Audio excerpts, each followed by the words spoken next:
And as a very senior AFP officer, you're trained, but are you trained for something as catastrophic as what was unfolding in front of you? No, not at all. You know, where do you start? Distinctly remember the line of cars with, you know, smoke and fire and, you know, with skeletons because I just can't even explain how a skeleton would remain with no skin on it, still holding on the steering wheel, with smoke coming from its head, considering the blast.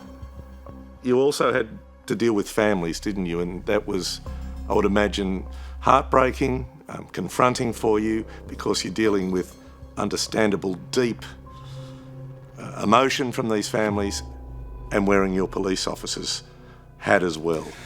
Yeah, correct. When you think about it, 202 people died, over 250 injured. You know, that's a huge drain on any, you know, medical facility. But it was a makeshift morgue. There was still people being found, but there was a number of body bags and members of the public, family, opening the body bags, trying to identify their loved ones. And unfortunately, there were some bodies initially released that didn't belong to that particular family. And do you remember the conversations you were having with them? Yeah. What were you saying? What were that you cannot be absolutely certain that that person is your loved one.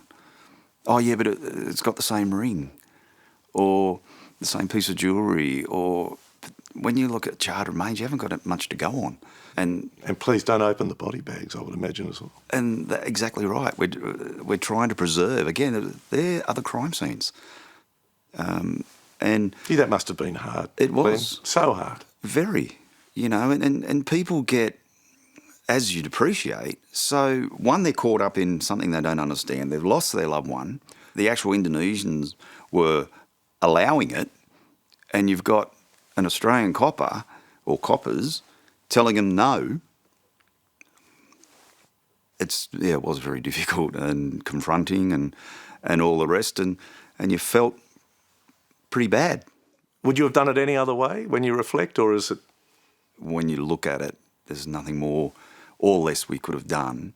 Do you have a sense of pride about how the Australians responded and how you responded? Absolutely. I really do. Proud to be part of something of such a it sounds awful, doesn't it? But I was proud to be part of a tragedy of such a huge scale, and doing my bit, because it actually did make a difference, and that's all a police officer really wants to do, is make a difference, in a positive way. And you still love Bali? And I still love Bali. Hello, I'm Liz Hayes. Thanks for watching 60 Minutes Australia. Subscribe to our channel now for brand new stories and exclusive clips every week. And don't miss out on our extra minute segments and full episodes of 60 Minutes on 9now.com.au and the 9Now app.